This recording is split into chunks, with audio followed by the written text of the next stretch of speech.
tous et bienvenue sur TLM pour cette deuxième émission consacrée aux femmes et aux performances des femmes, au quotidien également des femmes, avec le même principe, associer une joueuse du Lyon Asvel féminin, en l'occurrence aujourd'hui ce sera l'arrière Pauline Salagnac. Bonjour Pauline. Bonjour. Et une chef d'entreprise qui mérite un énorme coup de projecteur, c'est Marie L'Extrait. Bonjour Marie. Bonjour Gaël. Et merci de nous accueillir chez vous, ici à Hanser Company. Alors on ne vous connaît pas forcément très bien. Le mieux, ce que je vous propose, c'est que les téléspectateurs vous découvrent avec le petit portrait signé Gauthier Stangré.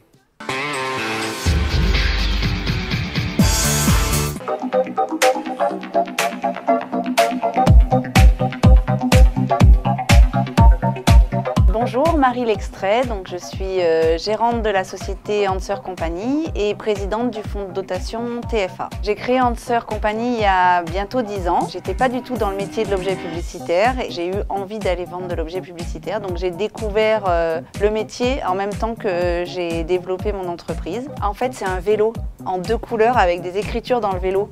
C'est super joli. Il faut avoir des idées tout le temps et c'est rare qu'on fasse le même produit avec le même marquage. On peut aussi vous faire du marquage en relief ou une écriture particulière comme ici où on a uniquement gonflé une lettre.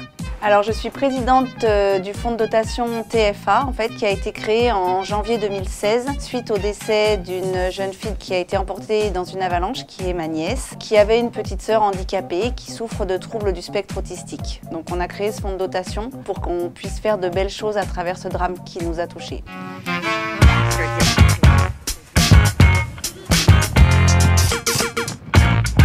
Je m'appelle Pauline Salagnac, j'ai 33 ans. Je viens d'arriver cette année au Lyon Asvel féminin et je suis basketteuse professionnelle depuis un petit moment maintenant. À ce moment-là de ma carrière, c'était une belle motivation et ça me tenait vraiment à cœur d'être au début de ce projet pour essayer de donner au maximum pour faire que le club grandisse dans le basket féminin. Once again, Comme tout Français, comme tout sportif, porter le maillot de l'équipe de France, le maillot bleu, ça a une symbolique très forte. Je l'ai porté tard, parce que ma première sélection, je l'ai eue à 30 ans. Donc ça montre aussi qu'il faut persévérer. J'ai souvent été coupée et j'ai continué à travailler. Et voilà, j'ai eu cette joie à 30 ans. C'est ce que chacun souhaite et je le souhaite à chacun. Je pense que le secret, c'est le plaisir, parce que voilà, je pense qu'on a la chance de faire de notre passion notre métier. Tous les jours, quand je viens à l'entraînement, c'est que du bonheur. Donc voilà, j'essaie que mon vieux corps suive mon envie de faire du basket, mais tant que je prends du plaisir et du bonheur, mon corps suit.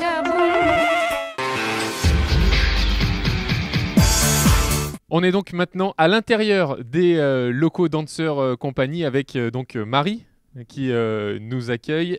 Marie, j'imagine en tant que chef d'entreprise qu'il y a énormément de charges de travail, de pression. C'est une vraie organisation, hein, j'imagine, au quotidien. Oui, être chef d'entreprise, c'est vraiment une organisation, prendre le temps de prendre les bonnes décisions, pas à la hâte. Et puis après 10 ans de création d'entreprise, on a un peu vu tous les cas de figure sur ce qui pouvait se passer à l'intérieur d'une entreprise. Avec pas beaucoup de temps libre, hein, j'imagine. Très peu de temps libre. Mais en même temps, quand on fait quelque chose qui nous passionne, on a moins besoin de temps libre. Et c'est pas, en tant que femme chef d'entreprise, c'est pas par moments difficile de gérer la vie de chef d'entreprise, la vie familiale aussi. Alors, ça doit demander un planning très serré et très chargé. Oui, ça demande une vraie organisation, d'autant plus que depuis 2 ans, en fait, j'ai pris la présidence d'un fonds de dotation qui s'appelle TFA et du coup, je dois être encore plus organisée dans ma vie professionnelle pour pouvoir gérer les 2 passions qui occupent ma vie, plus ma famille et mon quotidien de femme. Voilà. Chapeau. C'est ça. Alors justement, cette association TFA, parlons-en. Qu'est-ce que c'est exactement? Pourquoi elle a été créée? Qu'est-ce que vous faites à l'intérieur de cette association? Alors TFA, en fait, c'est l'histoire de 2 sœurs, une qui est porteuse du trouble du spectre autistique et qui a une sœur aînée, en fait, qui elle est en bonne santé, pleine de vie, et qui est emportée par une avalanche en janvier 2016 alors qu'elle est en sortie scolaire. Et là, en fait, tout s'écroule pour la famille et on décide de continuer à faire vivre cette union qu'il y avait entre les 2 sœurs et de porter une association qui a pour objectif d'apporter du répit aux familles. Justement, comment ça se passe au quotidien, très clairement? Comment c'est mis en place avec les familles?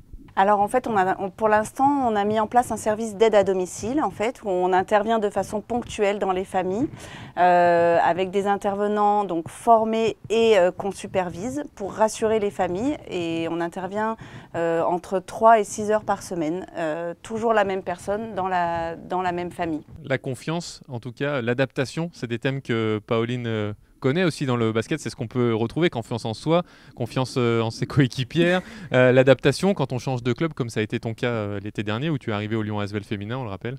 Oui, bien sûr, je pense que c'est des notions qu'on retrouve dans divers domaines et voilà, dans le sport on le retrouve. Quand on change de club, il faut s'adapter à un nouvel environnement, apprendre à connaître ses nouvelles partenaires, s'adapter à leur jeu. Et je pense que c'est enrichissant aussi cette faculté de changer, de s'adapter et de faire confiance aux autres aussi. Et c'est vrai que voilà, dans l'association, il y a l'enfant qui a besoin d'avoir confiance en la personne aidante au quotidien et de la même manière en tant que sportif. Alors c'est un contexte complètement différent et on ne peut pas vraiment le comparer, mais on a besoin de faire confiance en nos partenaires, en notre coach, si on veut que l'équipe soit performante. Si on n'a pas confiance les uns en les autres, ça va être compliqué. Donc Marie, on a bien compris que votre journée était très prenante, très minutée. Quand vous arrivez chez Hanser Compagnie, par quoi vous commencez ? Déjà par faire un point avec Isabelle sur la journée, comment elle va se dérouler, ce qu'on a en cours, les commandes, les clients à rappeler. C'est intéressant ça. Voilà. Je vous coupe parce que je pense que Pauline peut peut-être le faire aujourd'hui éventuellement. Ouais, ça serait bien, ça me ferait une tâche en moins pour aujourd'hui. Eh bien allez, Pauline est là, profitons-en, elle a le sourire, elle est motivée, elle est enthousiaste. Alors du coup, eh bien, on va lui demander de se mettre rapidement dans la peau de Marie Lextrait.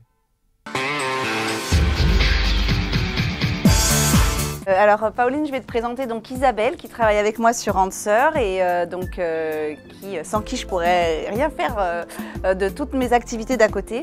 Donc elle m'aide au quotidien sur le suivi des clients, le back-office. Donc je vais te laisser avec elle en fait faire le petit point du début de journée qu'on fait en général quand on arrive pour voir un peu tout ce qui va se passer dans la journée et ce qu'il y a à faire. Voilà, donc je te laisse prendre mon rôle. Ah. Bonjour. Bonjour Isabelle. Alors, petit point du matin. La première chose, je voulais juste te tenir au courant un petit peu de ce qui s'est passé dans la semaine. D'accord. Donc, en ce qui concerne les commandes en cours, elles sont toutes validées. Okay. J'ai juste besoin de toi pour quelques informations parce qu'il me manque des éléments pour des commandes. D'accord. Donc, j'aurai besoin de certains logos de clients qui me manquent. D'accord. Donc, je vais te faire un petit mail avec une petite liste de tous les clients. Je te fais ça dans l'après. Voilà. Qu'est-ce que je voulais te dire aussi ? Ah oui, j'ai eu au téléphone un client qui a un hôtel sur Lyon et qui a besoin d'idées cadeaux, savoir ce qu'on pourrait lui proposer. Et puis voilà, moi pour ma journée c'est à peu près tout. J'ai aussi beaucoup de factures à faire. Donc je vais d'abord passer toutes les commandes en cours et je ferai toutes les factures. Ça marche. Voilà. Donc je te transmets tout ça, je vais m'y pencher de suite et, voilà. Et je te transmets au plus vite comme ça les couleurs. Voilà. Ça marche. Voilà. Ok, ben on fait comme ça. Merci, je te tiens au courant. Très bonne journée à toi. Merci beaucoup. Ben voilà, t'es prête?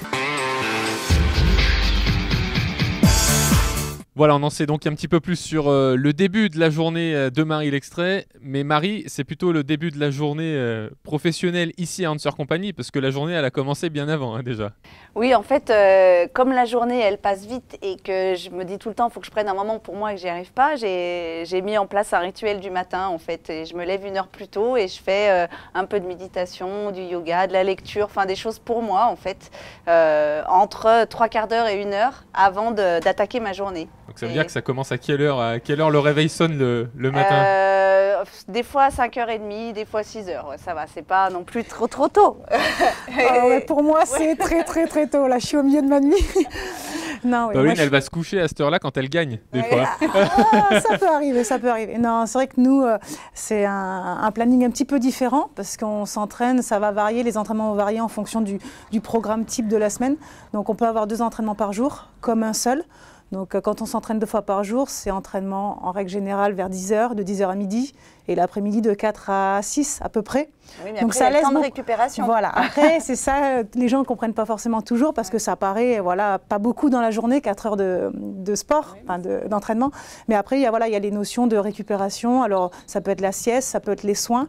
Donc après, à gérer en fonction des problèmes. Si j'ai une douleur physique, je peux aller voir les kinés, voilà, faire mes soins. Et donc voilà, ça un peu occupe toute la journée. Bon, alors il faut beaucoup d'endurance, on le voit, chez vous deux finalement. finalement, parce que l'endurance, c'est une vraie qualité dont vous avez besoin toutes les deux dans votre métier. Hein. Ouais, je pense que, enfin, je sais pas toi à ton niveau, mais je pense qu'en tant que chef d'entreprise, je peux dire, et aussi présidente d'une association, c'est que le principal, c'est d'avoir de l'endurance parce qu'il y a vraiment des gros moments de rush et tout le temps en fait. Donc il y a un moment où ça va et puis un moment où il faut affronter un problème, il faut le surmonter et puis du coup ça recommence tout le temps. Je fais souvent le parallèle avec l'océan. Tu vois, avec le rouleau, en fait, on est emporté. Exactement, et puis on là, a l'impression que vous vous arrêtez jamais, voilà, que ça enchaîne. Et il faut recommencer. Passe d'une tâche à une autre. Voilà. Et puis en plus, avec tes triples casquettes, ça enchaîne. Mais je pense que c'est pareil pour toi, en fait. Oui, oui, c'est vrai que ça. On dit souvent, une fois que la saison est lancée, on ne voit pas le temps passer, en fait. Ça. Parce que ça s'enchaîne, ça paraît long au départ. Et puis au final, nous, une saison, c'est à peu près 9 mois.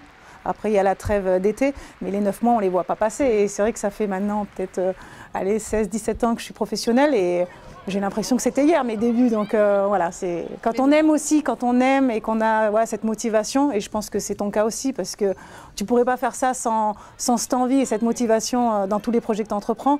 C'est ça qui nous booste le matin et qui fait que voilà, ça nous dérange pas d'avoir une année chargée ou une journée chargée. Exactement, c'est exactement ça. C'est surtout, moi je me dis avec TFA, apporter du répit aux familles. Je rencontre des gens qui sont tellement en difficulté et qui ont vraiment des problèmes beaucoup plus lourds que la gestion de leur temps, qui est le mien. Je me dis que voilà, ça donne un sens et ça donne l'énergie à tout ça. Et puis on rencontre aussi énormément de belles personnes à travers toutes ces actions. Donc ça, c'est aussi super enrichissant. Et il y aura avec TFA un grand événement qui va arriver au mois de mars. Je sais que ça vous tient particulièrement à cœur. N'hésitez pas à le... Alors on a été retenu donc sur un très très bel événement qui est le plus gros événement caritatif des montagnes françaises qui s'appelle Glisse en Cœur. C'est 24 heures de ski non-stop du samedi midi au dimanche midi, mais c'est surtout une course aux dons. Donc c'est une mobilisation des entreprises, des associations, des particuliers. Donc je vous invite tous à faire des équipes, à venir nous voir, à faire des dons, à suivre l'actualité sur Glisse en Cœur. Eh bien écoutez, on regardera ça évidemment, on vous soutiendra, on vous suivra. Toutes les informations ont été précisées sur cette émission qui se termine à l'instant même. Merci beaucoup Marie L'Extrait de nous avoir accueillis, de nous avoir présenté l'association et donc Hanser Compagnie. Merci beaucoup Pauline Salagnac. Merci beaucoup. Bonne fin de saison avec le Lyon Asvel féminin qu'on suit également énormément sur TLM. Et nous, eh bien, on se retrouvera pour une 3e émission le mois prochain sur TLM. Salut.